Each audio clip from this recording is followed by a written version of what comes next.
Hello மக்களே, வணக்கம். வாங்க இன்றைக்கி என்ன வீடியோன்னு சொல்லி பார்க்கலாம். சூரியன் உதிக்கிறதுக்கு முன்னாடி வந்துட்டு மறைஞ்சதுக்கப்புறம் தான் வயலை விட்டு போகிறதெல்லாம் அதெல்லாம் அந்த காலங்க. இப்போல்லாம் பார்த்திங்கன்னா நமக்கெல்லாம் புள்ளக்குட்டி இருக்குதுங்க.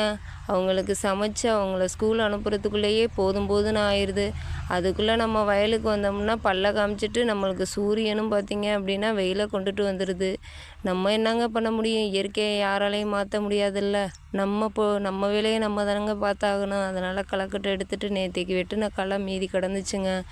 அந்த களையை வெட்டிட்டு தான் இன்றைக்கி போகணும்னு சொல்லிட்டு நம்ம வெட்ட ஆரம்பித்தாச்சுங்க. பார்த்திங்க அப்படின்னா அந்த கத்திரியில் நம்ம ஊடு பயிராக வெங்காயம், தக்காளி, பச்சை மிளகாய், மரவள்ளி இது எல்லாமே நட்டிருக்கோங்க. இந்த ஊடு பயிர் விவசாயங்கிறது பார்த்திங்க அப்படின்னா நம்ம வீட்டு செலவுக்காக மட்டும்தாங்க போடுறது. மற்றபடி விற்பனைக்காக நம்ம கத்தரியை மட்டும்தாங்க நம்ம பராமரித்து விற்பனைக்காக அனுப்புகிறது. நம்ம வீட்டு செலவுக்காக ஊடுபயிர் வந்துட்டாவே நம்மளுக்கு போதுமானது தானேங்க.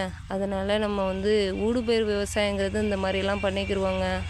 பார்த்திங்க அப்படின்னா களையும் வெட்டி முடிக்கிற சூழ்நிலைக்கு பார்த்திங்கன்னா வெயில் பார்த்திங்கன்னா அதிகமாக காலையில் ஒரு 9-10 மணிக்கெல்லாம் வெயில் அதிகமாக தாக்கிருச்சுங்க. இருந்தாலும் நம்ம களையை விட்டுட்டு போகக்கூடாதுல்ல. ஏன்னு பார்த்திங்கன்னா ஈரம் காஞ்சு போயிடும்.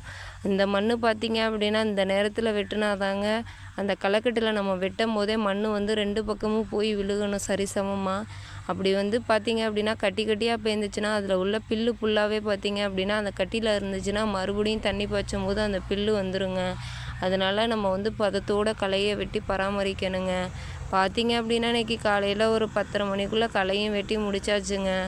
என்னோடய வீடியோ உங்களுக்கு பிடிச்சிருந்துச்சுன்னா லைக் பண்ணிவிட்டு மறக்காமல் சப்ஸ்கிரைப் பட்டனை அமைக்கிருங்க மக்களே. நன்றி, வணக்கம். நாளை ஒரு வீடியோடு பார்ப்போம்.